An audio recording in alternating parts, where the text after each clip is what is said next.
ISUPK presents the 54th annual Feast of Unleavened Bread. Last year we did it big. This year is going to be way big. More brotherhood, more sisterhood, more UPK. On Sunday, April 2nd, 2023, we're going to be at 421 South Salisbury Street in Raleigh, North Carolina at the Sheraton Raleigh Hotel Ballroom. We're calling all blacks, Hispanics, and Native Indians to come join us. Your third eye peephole, line for line, this shit too easy. It's like a free throw. Mastered the game too early. This bitch a cheat code. For more information, call 919-697-8257. Call 919-697-8257.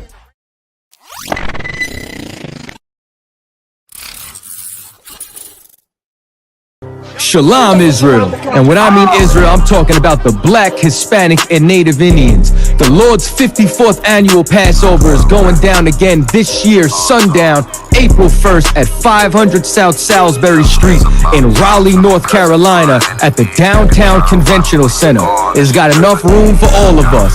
The Lord's 54th annual Passover.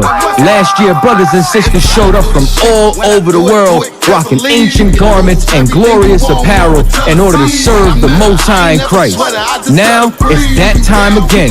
Commander General Yohanan is putting out the decree for all brothers and sisters to show up sundown, April 1st in Raleigh, North Carolina. Join us at the Sheraton in Raleigh, the hotel right downtown. It's at 421 South Salisbury. The Passover is right up the block at the Convention Center, literally within walking distance. Make sure you pull up. Make sure that you do your due diligence because rooms are going fast and they are limited this weekend. You understand? We have months in advance of preparation. Do not wait till the last minute to get your room. The Lord's 54th annual Passover, Saturday, April 1st in Raleigh, North Carolina. Join us there. It's about time sending curses to them enemies. Shalom, Israel. I'm gonna get right into it. No introduction music, no introduction to the show. So once again, Passover, man. Hell, next week, a week and a couple of days, man. We're gonna get it in April 1st in Raleigh, North Carolina, man. April 2nd, of course, is the Feast of Unleavened Bread. You understand? Before the Passover, the end of March 28th, 29th. You know what I'm saying? We got a few days before the Passover where we having all type of events, man. We having a Black Wall Street tour. Black Wall Street. It wasn't just in Tulsa, Oklahoma. We having a Black Wall Street tour and a tour of the slave plantations going on, man. That's Thursday, beginning in the morning. Thursday morning, we got the tour, the buses and everything, going through the whole thing, breaking it down.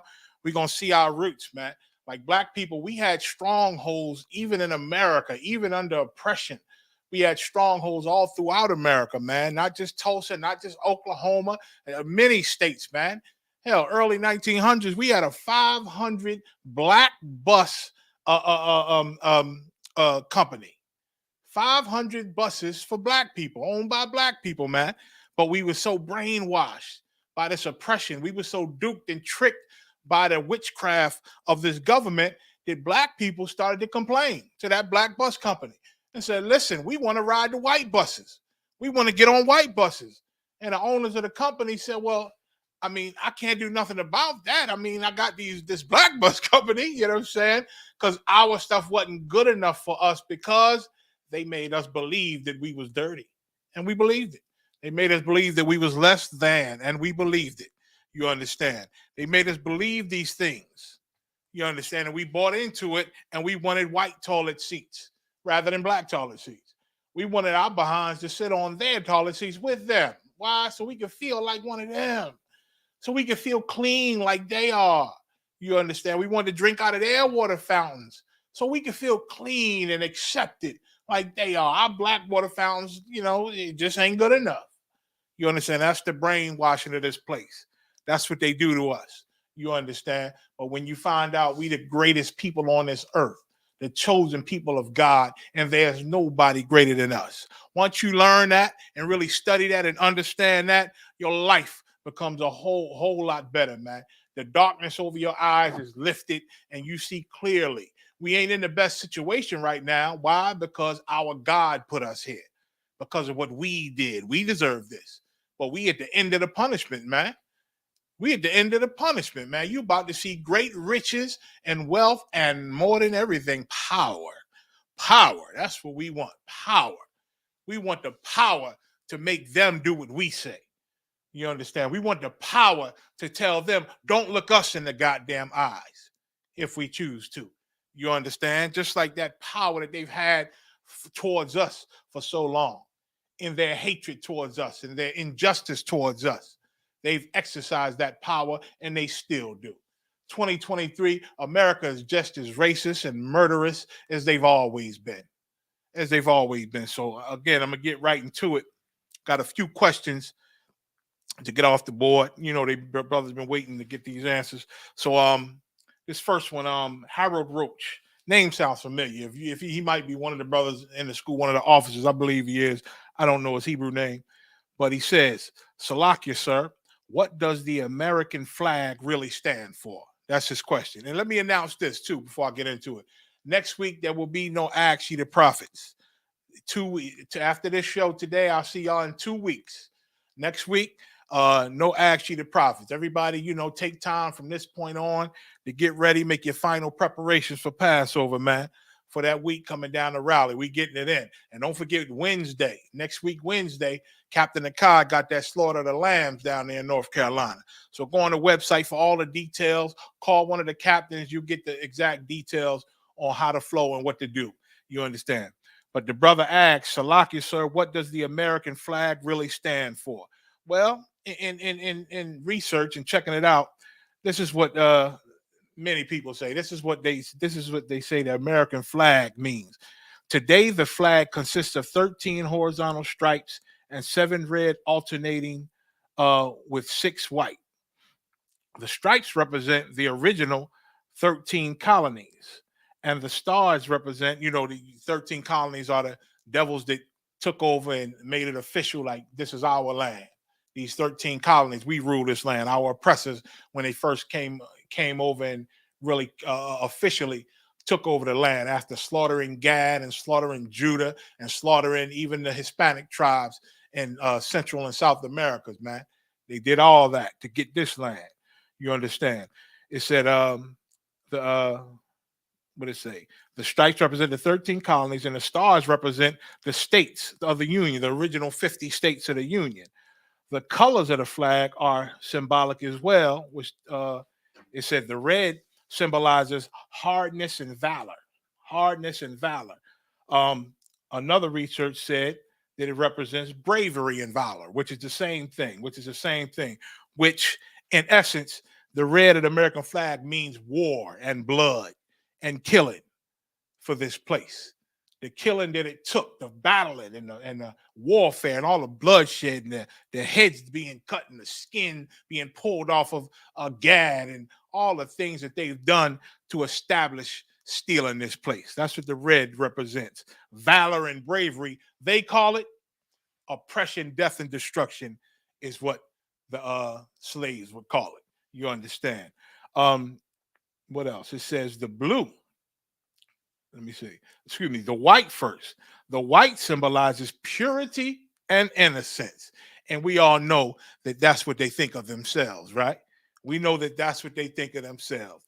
The white represents the people that stole the land, the Caucasians, so-called white people, because they think they're so pure and righteous and the supreme race and all of that. You understand? That's what the white represents. It also says what? The blue represents vigilance, perseverance, and justice. Vigilance, perseverance, and justice. Translation, the blue represents enforcing these rules and laws that our oppressors made up. The rules and laws to keep them safe and keep their money right and keep control of what they stole. That's what the blue represents. The police. That's why the police is famous for wearing blue. You understand? Blue represents the law enforcement, the law and its enforcement. You understand? They call it perseverance and justice. It just means soldiers and police and guns and bombs and missiles, the enforcement of keeping this place that they stole. You understand? That's all it means. That the flag is real simple. You understand? They'll give you their words on what it means, and then of course, we'll give you the translation. You understand? The red and white is the bloodshed and the people that stole America and stole this place. You understand? The stars, of course, all the places that they separated and labeled as states. You understand? And the blue, of course, is the law enforcement.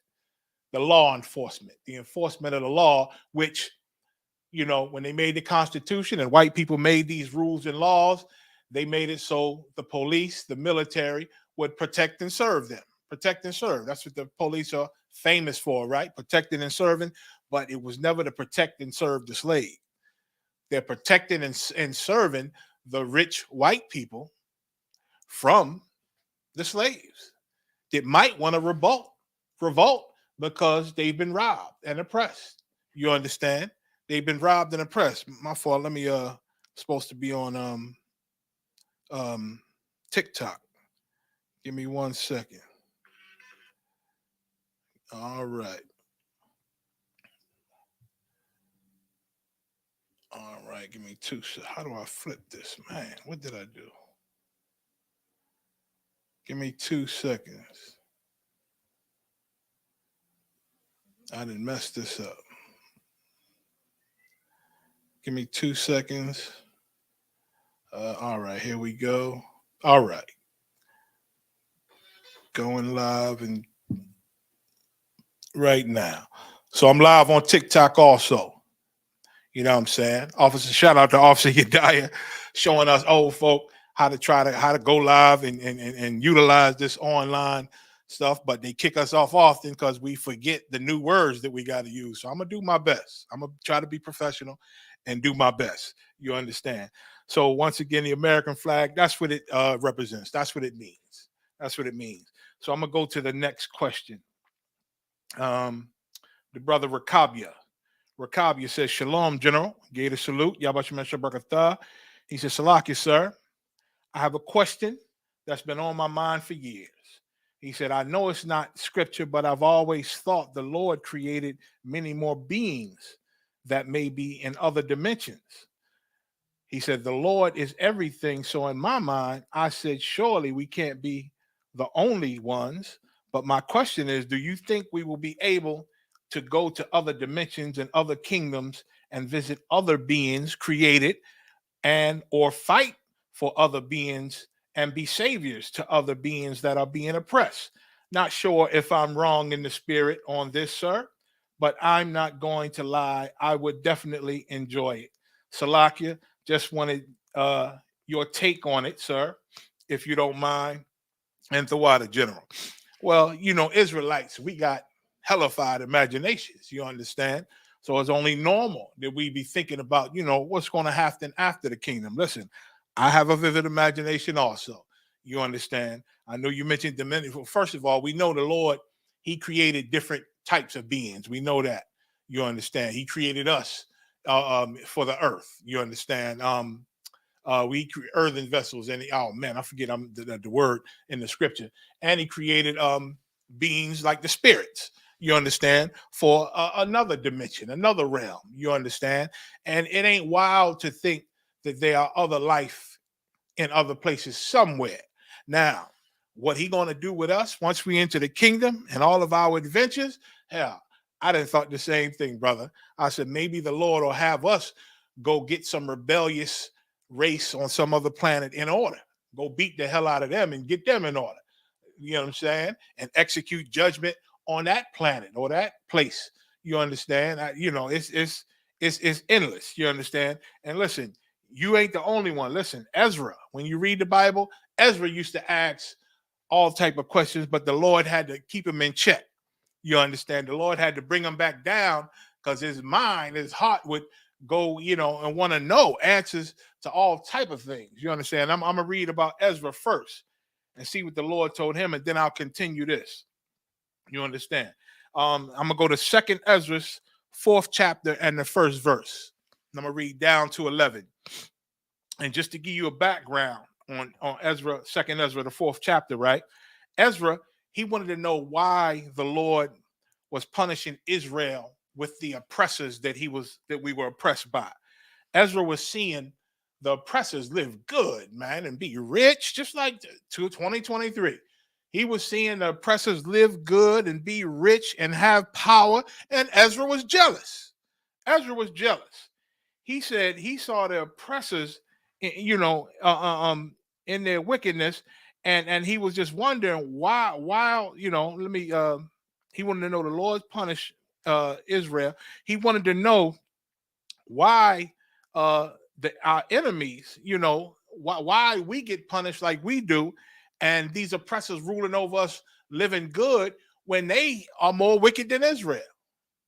When they are more wicked than Israel, Ezra was asking the Lord through an angel. He was conversating with an angel. He said, Lord, we under these people, man.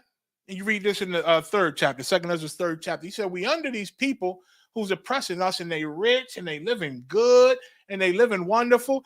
He said, at least Israelites, I know we was your chosen ever since Adam, but then Adam fell off. And then Adam had children, and you chose Abraham out of him. You understand? And well, first he said Noah. He said, then you chose Noah, out of Adam, and he repopulated the earth. But again, the people pissed you off. So you was angry with them, and you end up choosing Abraham, then Isaac, then Jacob. And Esau and Jacob was born out of Isaac, and you chose Jacob. And then Israel, we still went off and was punished. You know what I'm saying? But he said, now we under these oppressors, and they killing us, and they treating us horrible, and they living good. And I wish I had what they had. They living wonderful, but they never honored your name, Lord. This is what Ezra said. They never honored your name. At least Israel honored your name at some point. At least we respected your laws at some point. Even with David, you chose David. He was a man after your own heart. But of course, the generations after him went the hell off again. So Ezra's arguing, although we went off, I know you punishing us and it's just, but damn, Israel, at some point we honored your name and your laws and our culture. These heathens never honor your name and your culture. Yet they living wonderful. They living how we supposed to be living. Listen, anybody could say that today, 2023, March 22nd, about modern day Egypt, about the so-called white man, about America. They living deliciously, and ain't nothing more disgusting than the sins of America. You understand? The things that America do that are contrary to the Bible. You understand? That's all we saying. Those things that they do are contrary to the Bible, but yet they prosper. Yet they prosper, and they live deliciously. And of course, a slave, an Israelite slave, black and brown people, we can look at that and say, my God. And say, my God, look at how these people are living, man. And they are not the children of God. Look at how great they're living, and they don't even obey the Most High. You understand why they got to rule over us? This is what Ezra asks. You understand? So now I'm going to start at 2nd Ezra's 4th chapter and the 1st verse. And the angel that was sent unto me, whose name was Uriel, Ariella. That was one of the angels, one of the 4 archangels under Christ, gave me an answer and said, thy heart has gone too far in this world, and thinkest thou to comprehend the way of the Most High. So the Lord had told Ezra through the angel, he said, your heart didn't excel, it didn't went too far on this earth. You know what I'm saying? You on the earth, and you wondering about other things that's way far away from the normal mind. You understand? He said, it's the 2nd verse, and said, thy heart, okay, I read that Most High. 3rd verse. Then said I, yea, my Lord. And he answered me and said, I am sent to show thee 3 ways, and to set forth 3 similitudes before thee. Wherefore, if thou can declare me one, he gonna give him 3 similitudes, 3 examples of something. And if Ezra was able to answer one of those 3, he said, I will show thee also the way that thou desirest to see, and I shall show thee from whence the wicked heart cometh. You understand? So he said if Ezra could figure out one of these three things he about to drop on Ezra's, the angel told him that I'll break it down to you why these oppressors are in charge and living so good, and why you don't understand it, and why you got to be patient. You understand? He was going to break it all down to him if he could answer one of these things. So the 5th verse, and I said, tell on, my Lord. Ezra said, all right, let's do it. Then said he unto me, go thy way, weigh me the weight of the fire. That's one thing. He said, or measure me the blast of the wind, or call me again the day that is past. So that's what he challenged Ezra.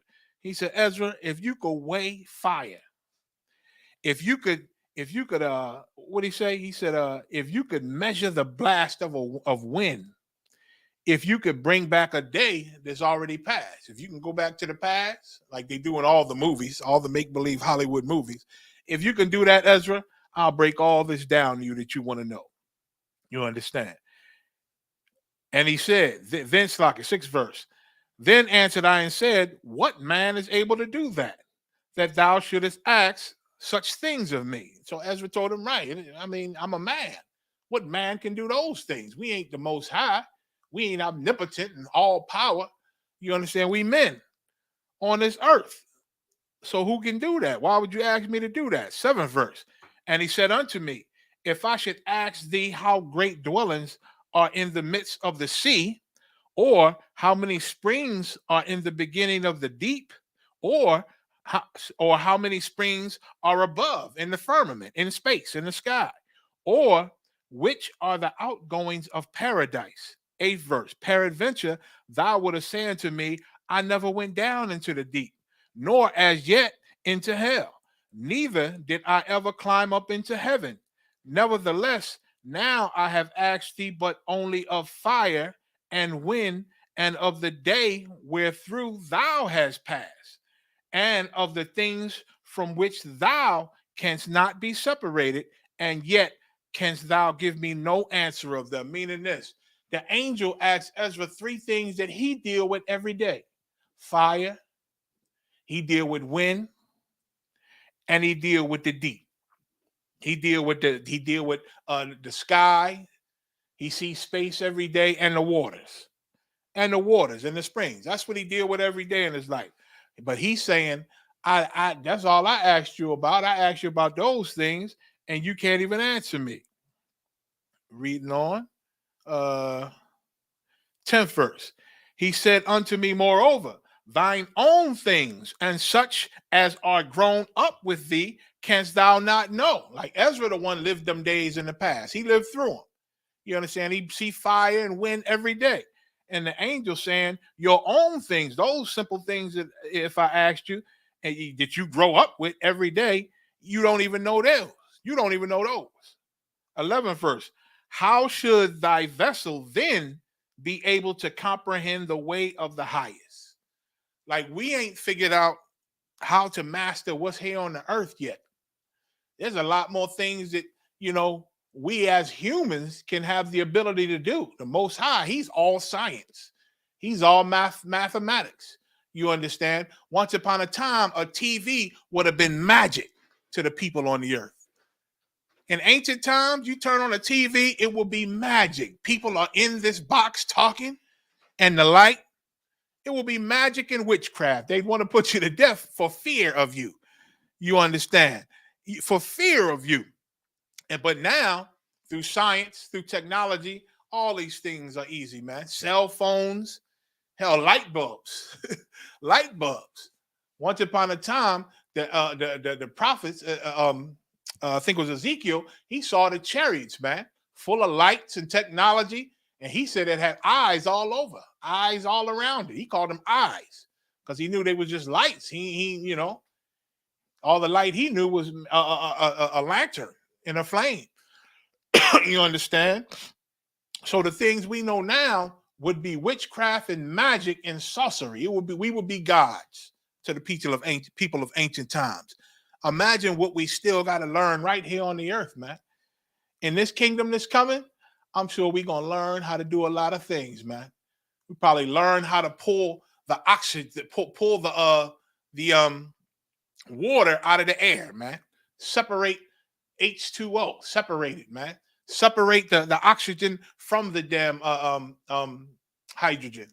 You understand? We might learn it's endless the things we might learn, man. It's endless the things we might learn. I'm gonna go to 1 Corinthians. Well, first I'm gonna finish reading 11. He said, "How should thy vessel then be able to comprehend the way of the highest, and the world being now outwardly corrupted, to understand the corruption that is evident in my sight?" So there's corruption in this world, but we trying to figure out the corruption. You understand? Even now, this is thousands of years after Ezra. You understand? We understand a little bit more about why the Most High put these evil people above us through the prophets that he made in latter time. Prophets like Paul, the 12 disciples, Yahushua. You understand? Paul said in the book of Romans, the Lord created created this vessel of destruction, man. He called them. He let them get great, just like he did with Pharaoh. He let Pharaoh get great. So when he smashed Pharaoh, the world will know that the God of Israel ain't nothing to be played with. He let America get great in all their wickedness and said he winked at the time of ignorance, man. He let them get great. And America going to be brought down before the world. And everybody going to understand that the God of Israel ain't nothing to be messed with. He is unbeatable, unstoppable. You understand? Unbeatable, unstoppable. So there's nothing wrong with inquiring those things. You understand? And the Lord, he going to have so much for us. It's crazy. Listen. My brain, I got to stop my mind sometimes. Sometimes I used to wonder and think and say, I wonder if there are other most highs somewhere in some universe, creating their own universes and people and this and that. Then I say, it's too much for my brain. Then I say, I wonder, who made the most high? Did anybody make them? Was there some point that he began? I know he's older than days, but days are what we know down here. Is there some other realm, some other highness, some other thought process that the Most High is a part of? And you know what I'm saying? But once again, we can't even pull up a day that we didn't live through. You know what I'm saying? We can't even weigh fire. You know what I'm saying? We can't even search out the deep right down here on this earth. You understand? We first got to master what's on this earth before we begin to understand the higher questions about the Most High and why he do certain things. You understand? 1 Corinthians 2:9. But this is the good news. You understand? It says, but as it is written, eye hath not seen, nor ear heard, neither have entered into the heart of man the things which the Most High hath prepared for them that love him. So, us that serve the Most High and make it on these chariots when World War III hits strong and the Lord pull us up in the air with our king in them chariots, you understand, and set us back on this ground to have our slaves build the streets of gold and our gates of emerald and diamonds, you understand, going finding all the oppressors that survived under the sea and in the holes of the rock. We're going to pull them out and put them to work. You understand? We're going to put them to work. And the Lord is saying here, we haven't even imagined.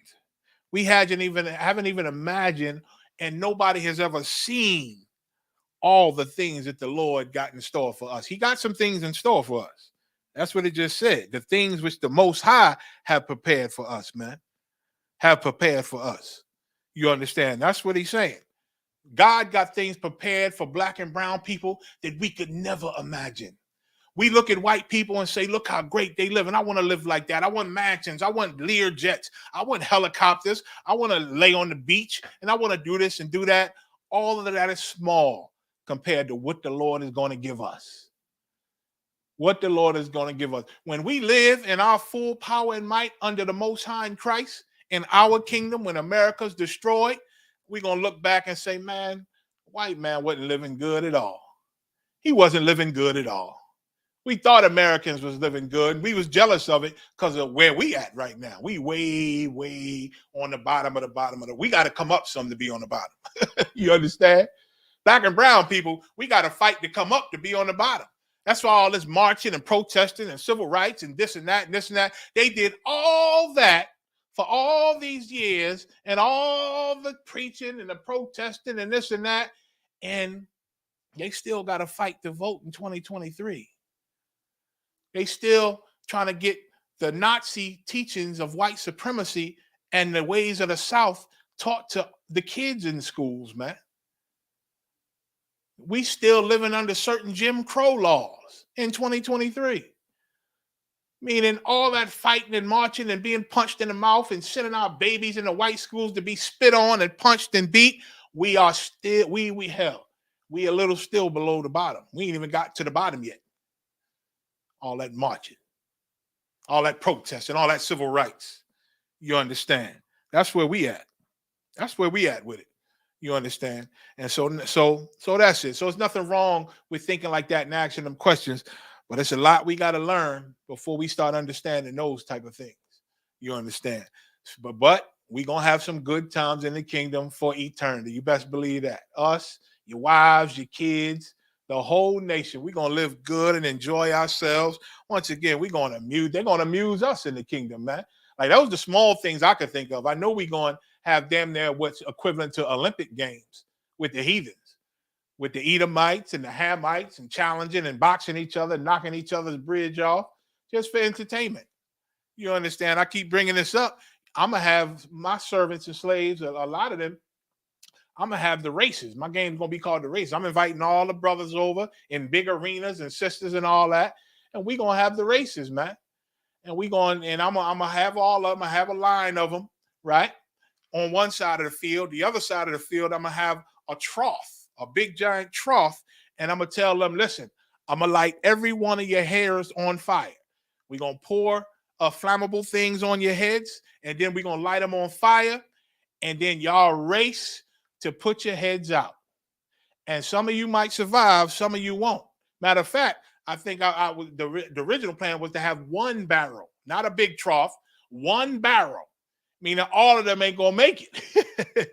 They're going to fight over that one barrel, and a lot of them going to die. We're going to say, ready, set, go, and we're going to drink wine and laugh and eat lamb and enjoy each other while we watching them run down this long field on fire, hoping they get there to this barrel of water, quote unquote. They're going to run and get to this water to fight over this water and try to be the one to put their heads out and not die. And when they get to this barrel, all of them fighting over it is going to be full of gasoline. Kablooey. Oh, we going to laugh, and our kids going to laugh and smile. We going to enjoy ourselves, man. At least that's what I can imagine in this land. That's just on the earth. You understand? That's just fun on the earth and all type of things, man. Scriptures say we're going to meditate terror. We're going to meditate terror, man, on these people. So once again, we got to figure out to be perfect down here on this earth like the Lord taught us. And there's a lot of things we're going to have to learn from the Most High and our King. You understand? And the angels, we're going to have to learn how to master this flesh, master our spirits and master our bodies in the kingdom where we're going to be damn near, we're going to be like angels again. We're going to be like angels again. You understand? The next question. Officer Ayash Kabawad, he said, Salakia Alawat, if you have time, could you break down who were the Tishbites in 1 Kings 17:1? 1 Kings 17:1.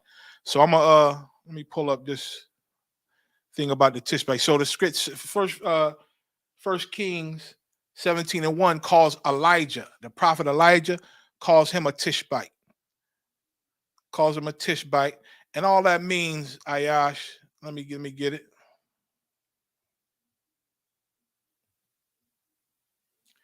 And all that means, let me try to blow this up.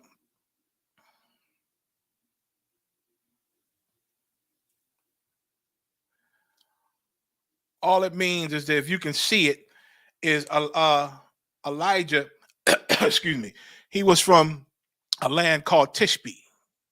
That's right around here. If you can see the mouse, the hand. This is Tishbe, which was in Gilead. Gilead. This is Ramoth Gilead. Y'all read that in the Bible. You read about Gilead. You understand. This is the land of Ammon. You understand. Jezreel, Samaria, Bethlehem down here, Jericho right here. But this is Tishbe, where Elijah was from. So he was an Israelite, of course, from this land called Tishbe. From this land called Tishbe, just like Ruth. Just like Ruth was called a Moabitess woman because she was she lived among Moabites for a time. Even Abraham, I forget the land Abraham was from. You know what I'm saying? He was called that. You understand? Just like the white woman. When Christ healed her daughter, she was a Greek. She was a Greek, and it said a Syro-Phoenician by later. A Syro-Phoenician by nation, because she was from the land of Syria and Phoenicia, although she was a Greek. You understand? Although she was a Greek. What you say, Picard? You almost swerved off the road, huh? Well, listen, we're going to have a lot of fun times, brother. And we're going to drink the best wine while we watch our enemies lose their minds off of what we do to them, man. Until the Lord say stop, of course. You understand? Until the Lord say stop. So that's all. That's all. The Tishbite. A Tishbite is somebody from Tishbe. From Tishbe.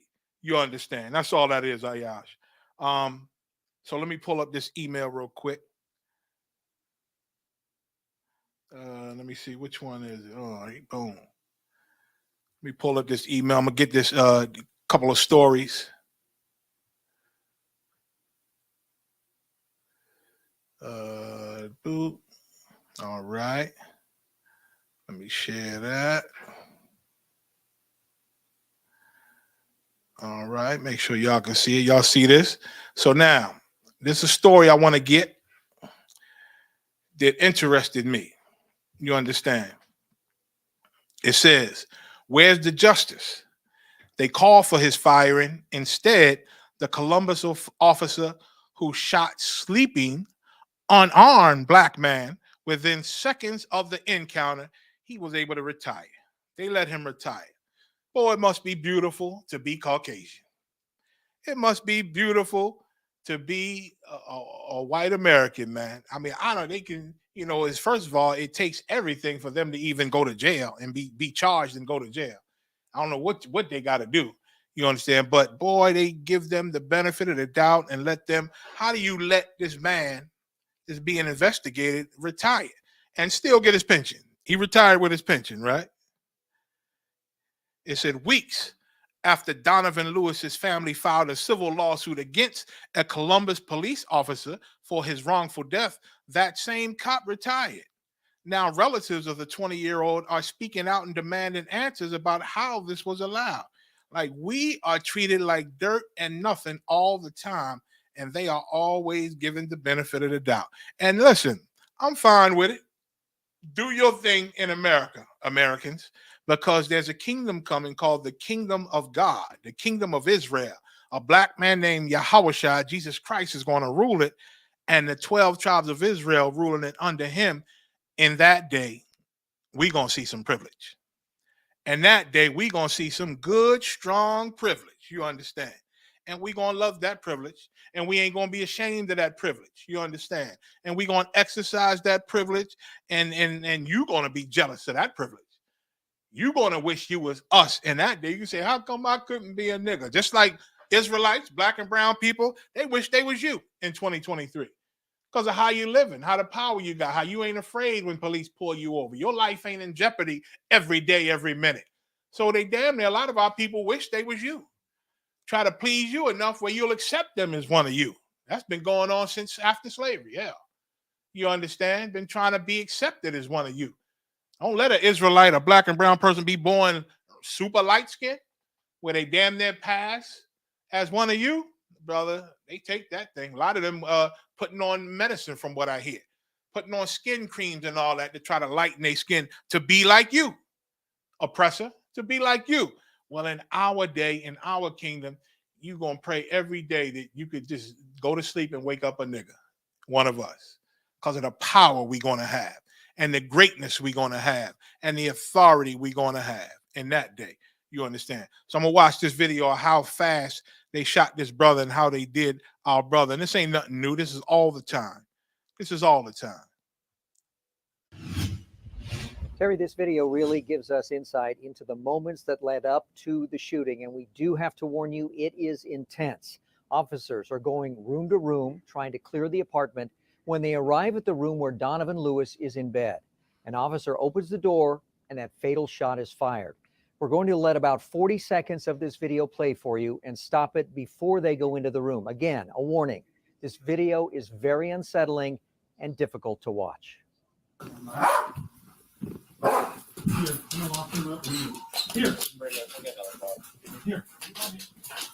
You want to watch that? Well, I'm worried about the back door. You can get out that glass one. There's two windows. There's one with an AC unit and then the glass one. Send that dog in. Hands. Come in now. Look, as soon as the door opened, pop! He done shot the brother that quick. That quick, man. Now the brother in there shot. He rolling. And now they want to see his hands. They want him to comply after he didn't been shot. The attorney representing the family says they're filing a civil lawsuit against Officer Ricky Anderson, who fired that shot, and against the city, arguing this was reckless use of force. So now the family suing, just finished meeting with reporters. Trying to get justice, man, that part of the for what happened to their loved one.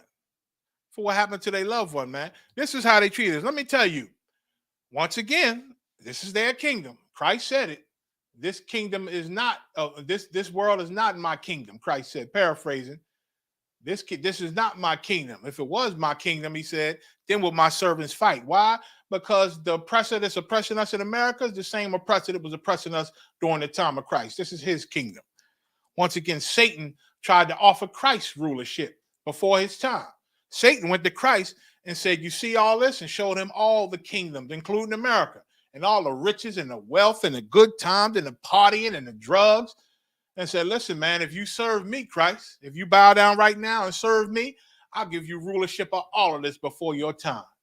I know the white man is ruling right now. They my people right now who rule in my kingdom and keeping it tight, and I communicate with them. But if you bow to me instead of the Most High, I'll give it to you, and you'll be ruling now. All of this. Christ ain't take the deal, man. Christ ain't take the deal. He wasn't about that. He was about his father's business, man. He was about his father's business. Now, in America, this white world that only love white people and will do anything for their own, if that was a white man in bed, you understand, no matter if they heard he had a gun or not, they would try everything to try to, talk him down and diffuse the situation. They are not so quick to pull that trigger when it comes to their people. Black officers then said that out of their own mouth. You understand? You can't just arrest white people and bring them in because the department will look at you funny and say, what are you doing, man? What are you doing? Go to the heavy crime areas, and they send them in the black and brown communities. You understand?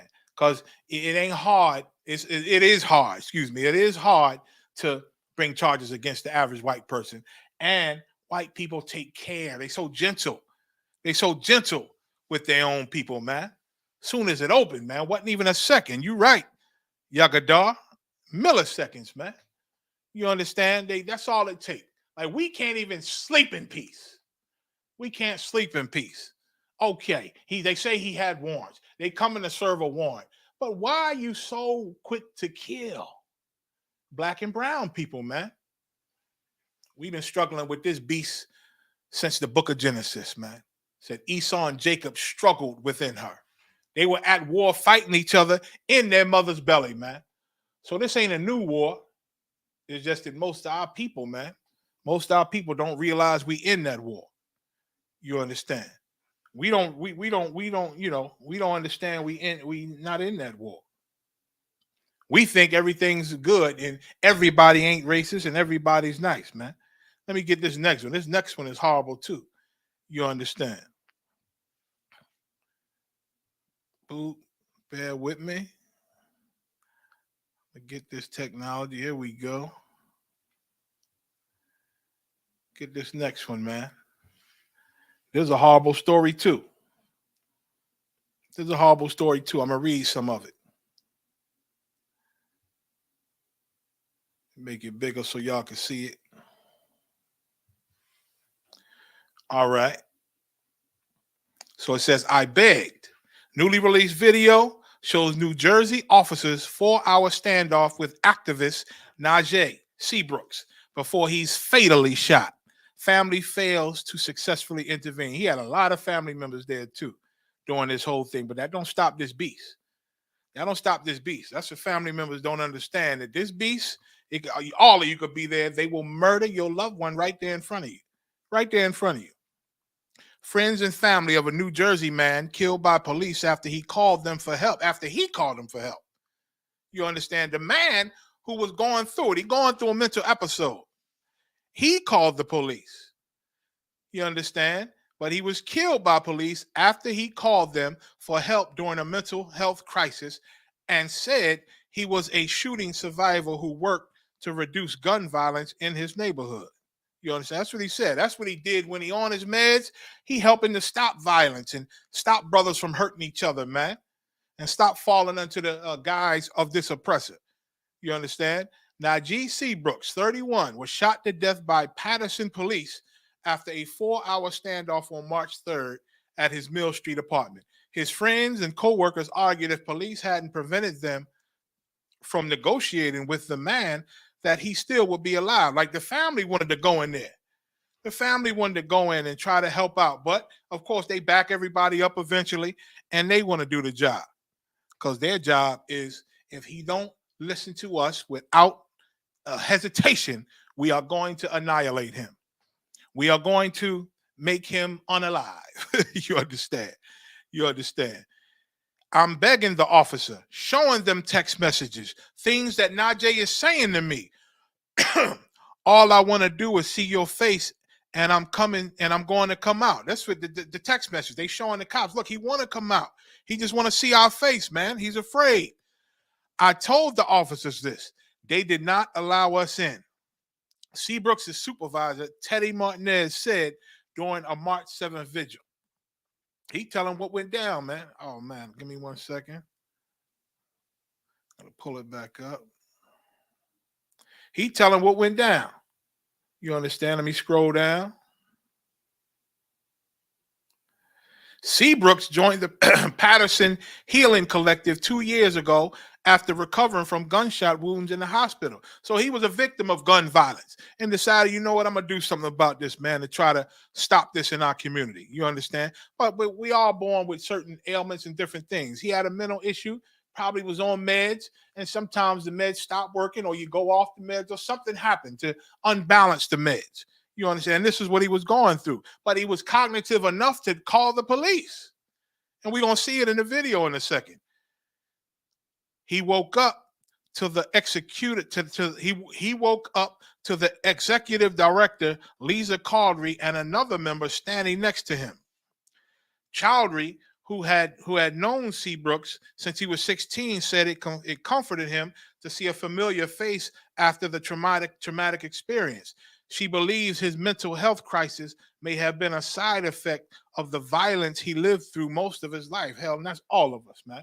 All of us is suffering some form of mental crisis because of the oppression and the hell we live in under this oppressor, man, under this Caucasian man, and all of his friends that help him oppress us. We all living horrible lives. We all suffering from PTSD, man, and still going through the trauma. That's the difference. Our people, soldiers come home from war suffering from what they went through then. We suffering from what we went through then, the history of our grandmothers and grandfathers, and it's still happening to us. Our suffering is still happening, and we ain't even got the therapy from the past yet. You understand? His mother told police during the standoff that facing gun violence every day in Patterson might have taken a toll on him. Seabrooks survived being shot in a drive-by shooting before joining the collective. So he joined an activist group to try to stop with gun violence, man, after he got shot. You understand? It gave him a reality check, like, you know, he might not be here forever. You understand? So he tried to do something about it. Now let's watch the video of these police, another group of police coming to help somebody, and they just end up dead. That's just the norm now. They just end up dead.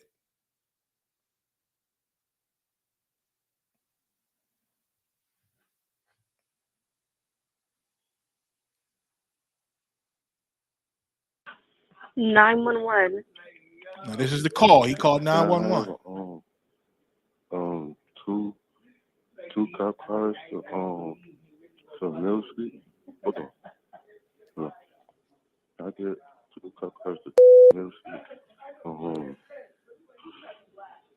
I need help, like, there's a threat on me, so. You hear him? If you can't hear him good, he asked, and he said, can I get 2 cop cars to come to Mill Street? I need help. I need help. He's calling for help. I need help bad. I need help bad. Okay. There go the beast. Okay, so you got coming down, right? Okay. All right, so if there's too much noise going on, he's already in there, locked in there. We got You might become animated. Yeah, exactly. So let's just give him some space. Remember, they say this is a 4-hour standoff. Kids out the way, of course, especially if there's not in the. Police telling everybody to back up, get the police some space. What is he? What drug is he? Honestly, You we're smoke not. marijuana. You smoke marijuana. Yeah. But you don't probably have the bad shit, the wrong shit. I mean. He never act like this. Never smoking. I never seen that. And they telling the police, this is the first, he never acts like this. It's never gotten this bad. They telling him, this is their loved one. Hey, Najee, where your car keys? Because they want to tow your car. Why? Because you parked in the They're trying to make them just come out under any reason. Give me your car keys, man. They're going to give me your car. Najee, please. Give me your keys. Why is you doing this, Najee? He's here. Everybody's here waiting for you, just trying to make sure that you're okay. But you know we can't leave till we make sure you're out and you're good. Can you? All right, I'm just going to tell you how to do it, okay?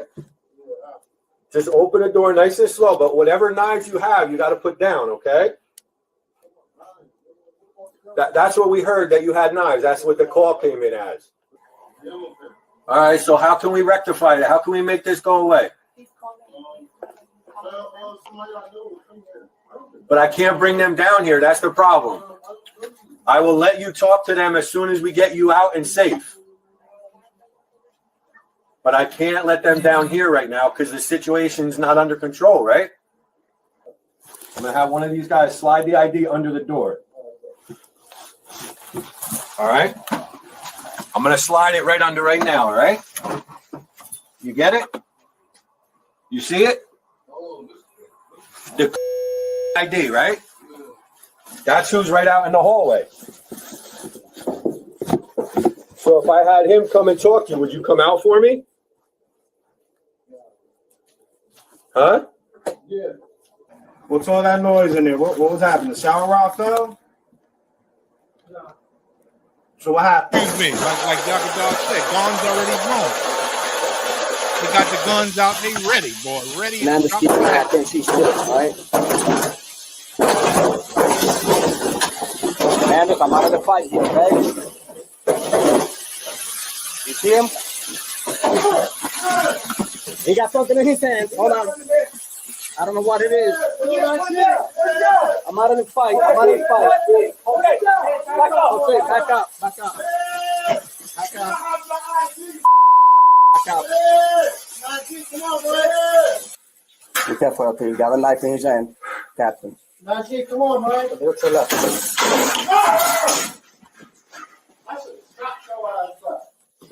Come on, man. We don't want to go out like this. That was you? Huh? That was you? It was a hit. Huh? It was a hit. Where you got him at? Yeah, I love He's picking it up again.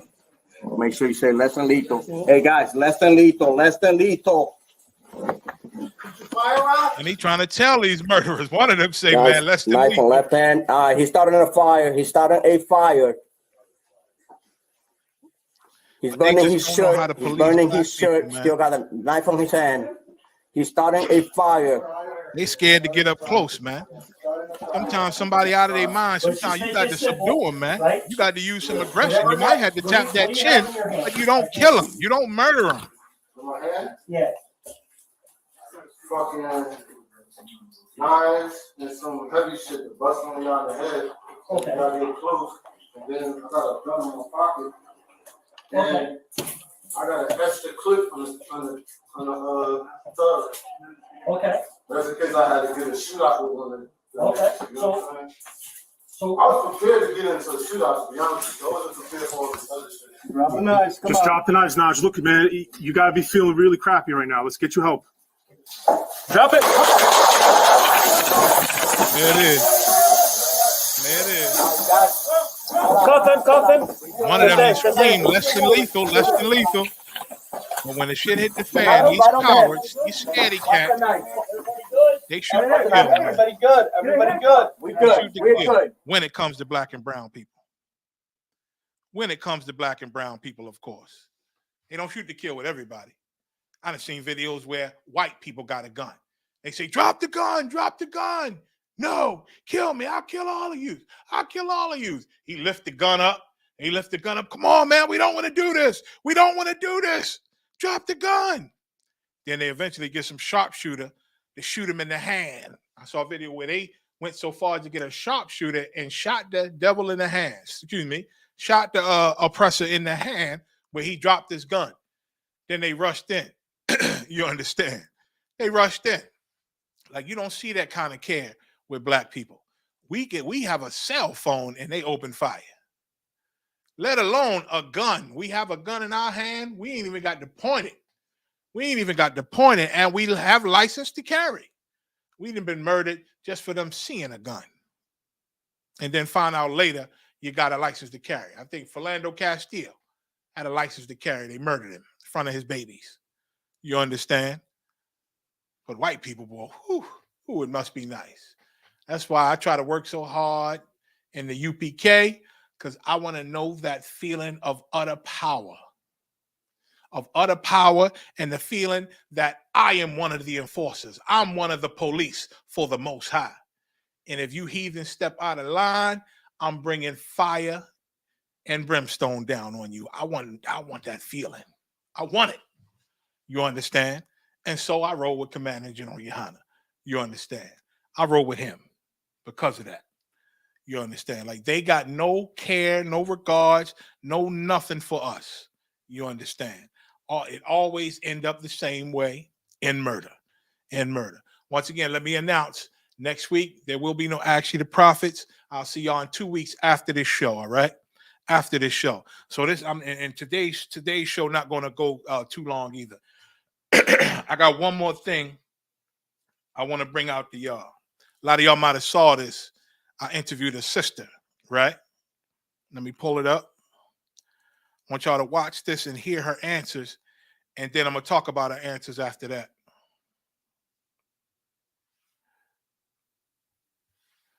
All right.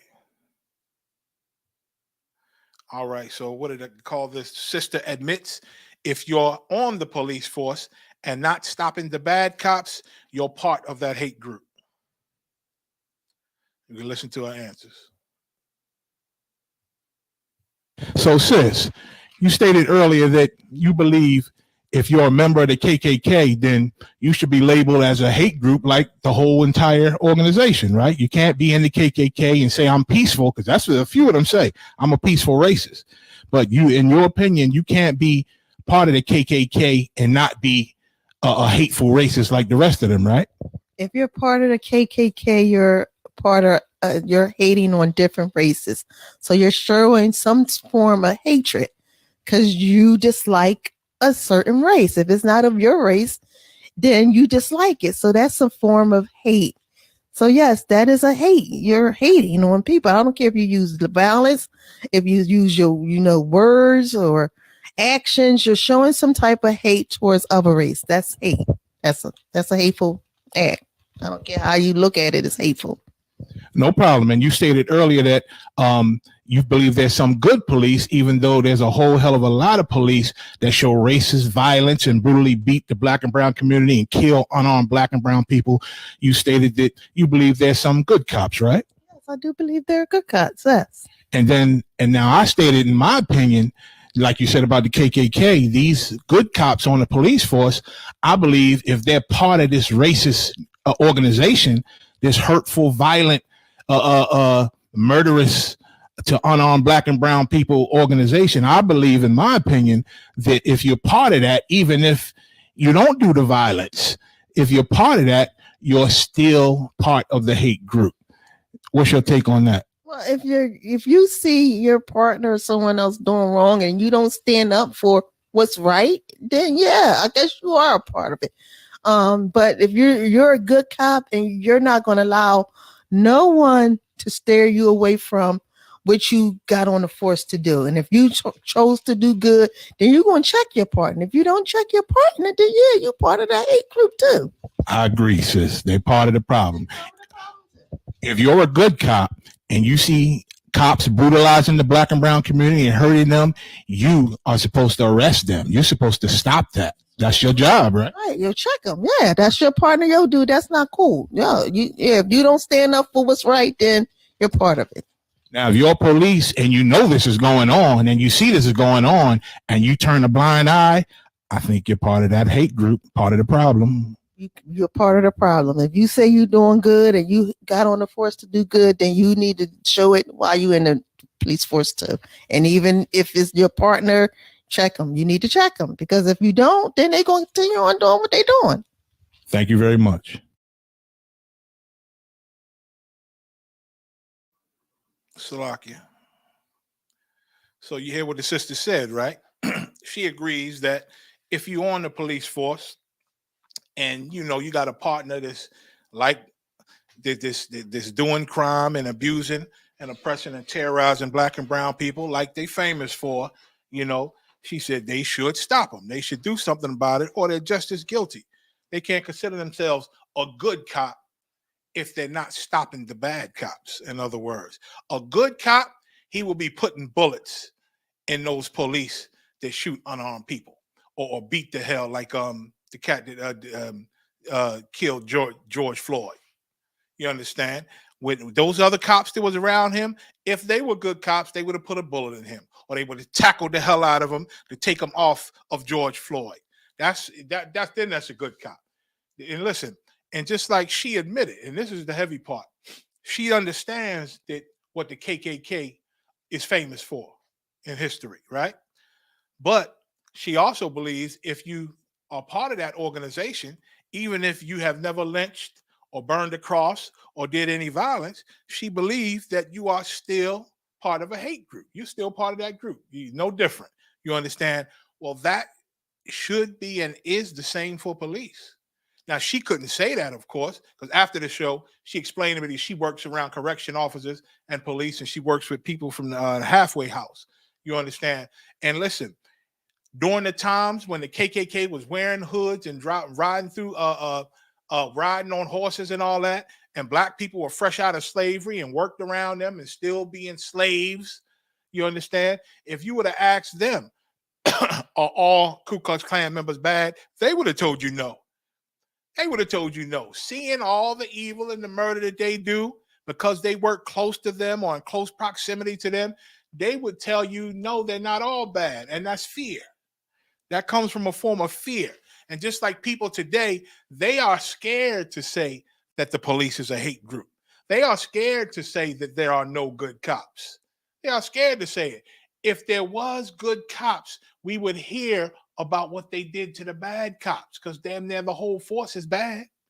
So there's no few bad apples in the police force. It's an organization of bad apples. You understand? And then some people join thinking they can be good apples and fix the bad apples, but the bad apples just make the good ones bad. That's all. You sit bad apples amongst a good apple, the bad apples ain't gonna turn good. No, the good apple gonna get rotten. You understand? That's just nature. That's mathematics. That's 1 + 1 is 2.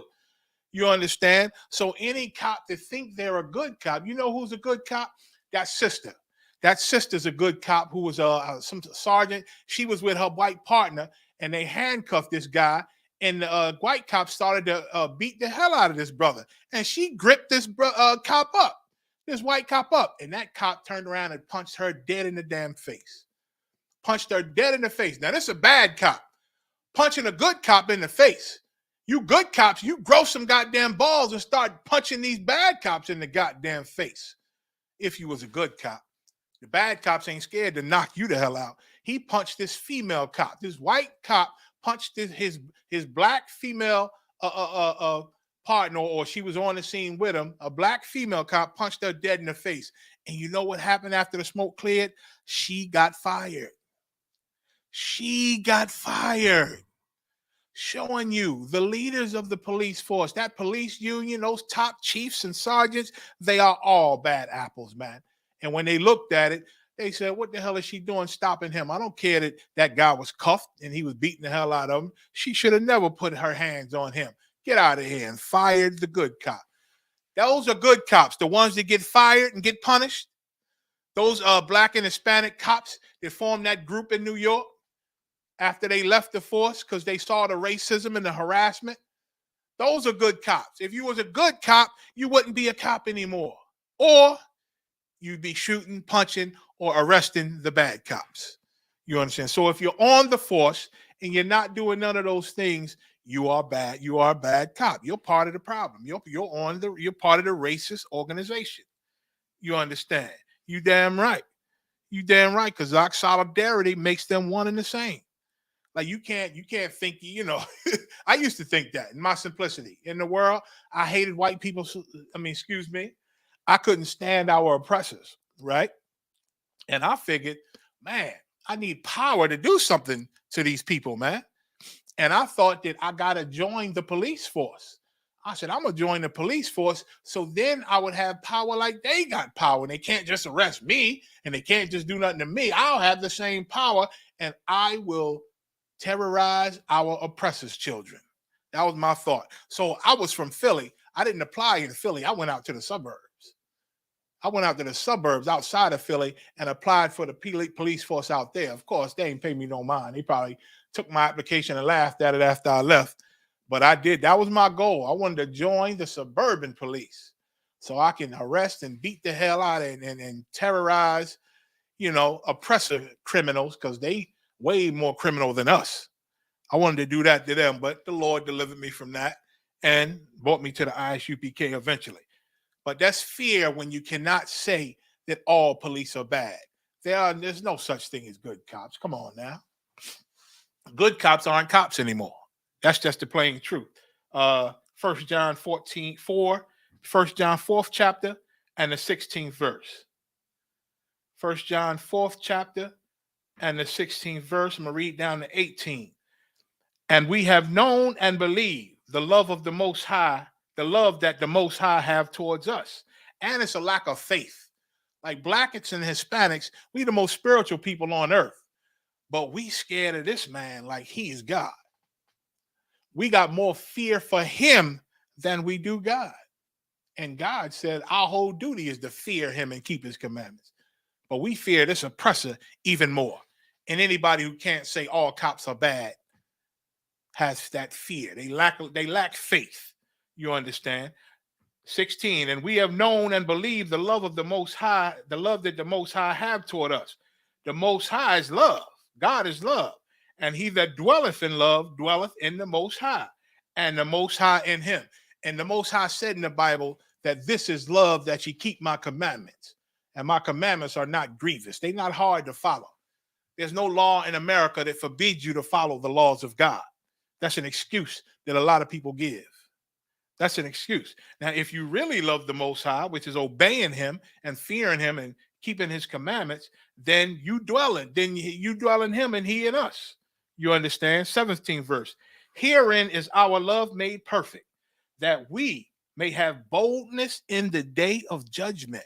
A lot of our people, man, because of that damn Christianity and Islam and Kemet and Africanism and Buddhism and all these religions, they make us weak. They make us weak. The book of Ezra in the Apocrypha says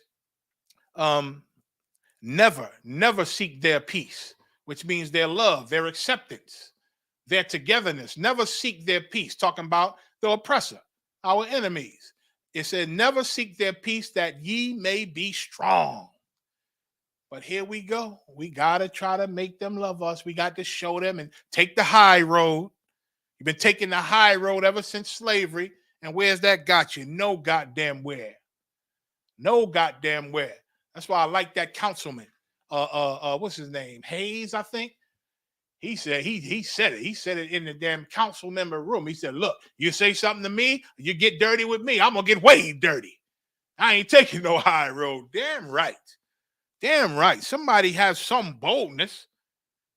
Lord said, hearing is our love made perfect, that we may have boldness in the day of judgment.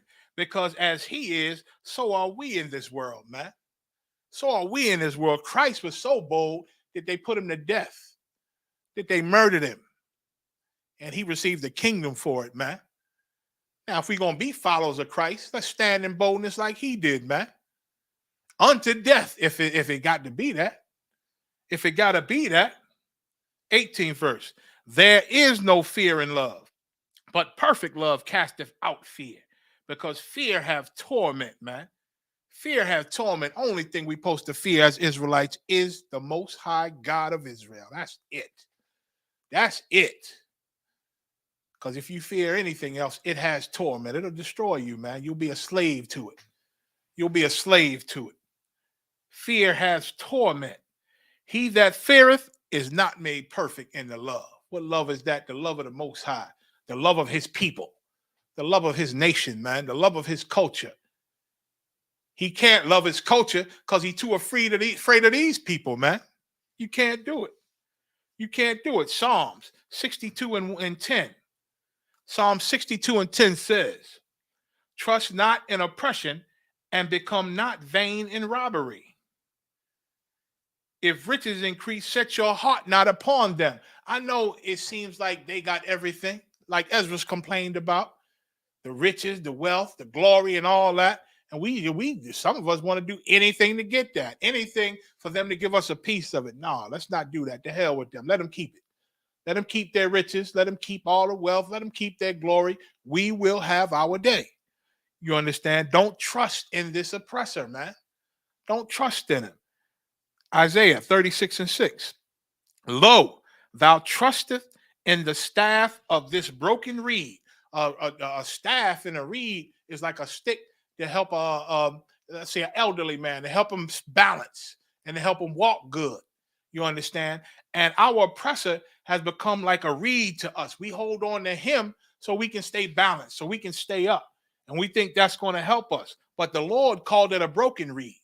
The Lord called him a broken reed and said, we trust in the staff, the strength, the power of this broken reed. On Egypt, man. America is modern day Egypt. Whereon, if a man lean, like while we've been leaning on this oppressor, trying to go to him and beg him for rights and freedom and everything, we beg him for everything. Scriptures say, whereon if a man lean, it will go into his hand and pierce it. And that's what's happened, man. We've been going to this oppressor for everything. For everything. How you going to go to the devil to save you from the devil? That makes no sense to me. Like you relied and marched and begged and went to this broken reed and leaned on him and begged him. And it just stabbed you through the hand. It pierced your hand. He showed you he will never love you. He showed you he will never love you. And pierce it. So is Pharaoh, king of Egypt, to all them that trust in him. And once again, this is modern day Egypt. We did the same thing in Pharaoh, and now in Egypt, in ancient Egypt, and now we doing it again in modern day Egypt. What was all the marching for and the civil rights for when nothing has changed? Nothing has changed. Why don't y'all take a chance? Listen to the ISUPK. Listen to what Commander General Yohana telling you, man. Give that a shot. You done tried everything else. You done tried loving the oppressor. You done tried Islam. You done tried Christianity. Things are getting worse in America. You don't see it? Things are getting worse and we dying more in America. Why not try the God of Israel? Give him a shot. Give him a shot. I'd advise you to give him a shot. You understand? And you might see things change first in your own mind, in your brain. You understand? And then you'll see the life around you get more clearer, and you'll be able to focus better and understand the things that's happening around you, and in turn live a more prosperous life.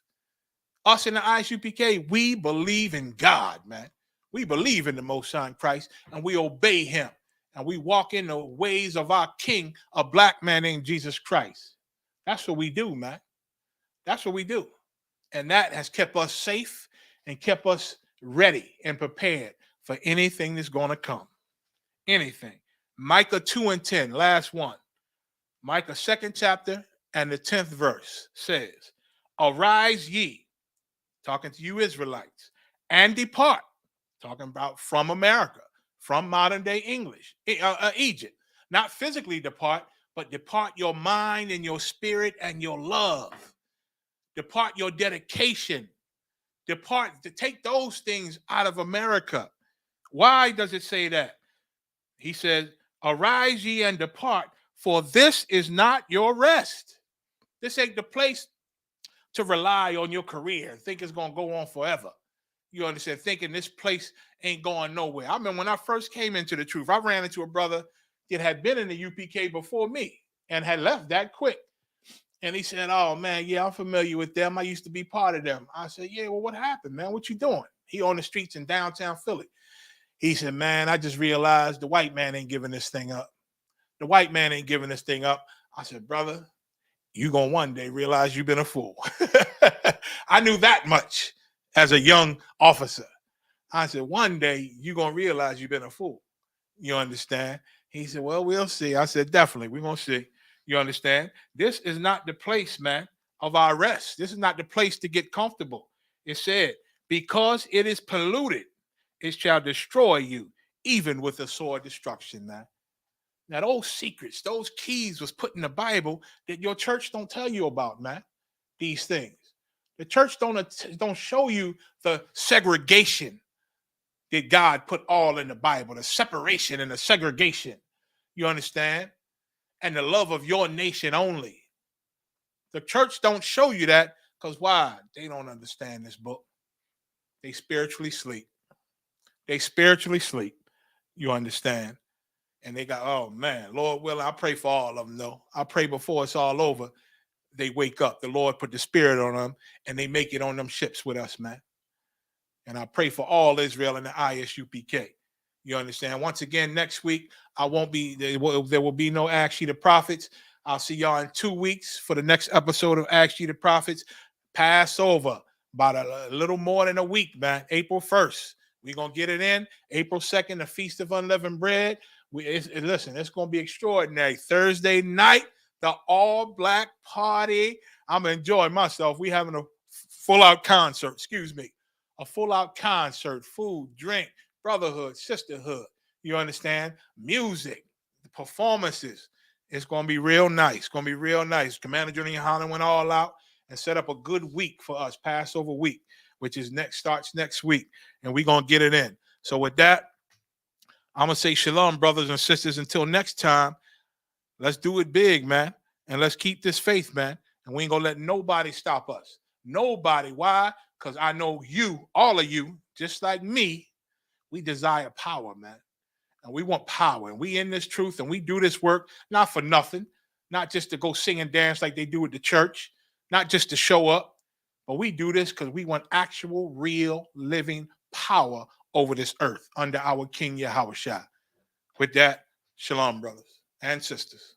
Shalom, Israel. And when I mean Israel, I'm talking about the Black, Hispanic, and Native Indians. The Lord's 54th annual Passover is going down again this year, sundown, April 1st at 500 South Salisbury Street in Raleigh, North Carolina at the Downtown Conventional Center.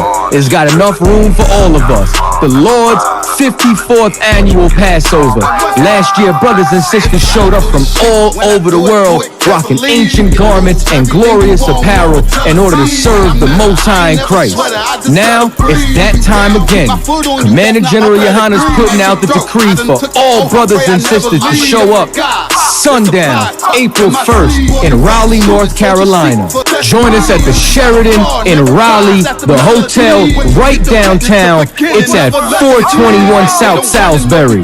The Passover is right up the block at the convention center, literally within walking distance. Make sure you pull up. Make sure that you do your due diligence because rooms are going fast and they are limited this weekend. You understand? We have months in advance of preparation. Do not wait till the last minute to get your room. The Lord's 54th annual Passover, Saturday, April 1st in Raleigh, North Carolina. Join us there. It's about time, sending curses to them enemies.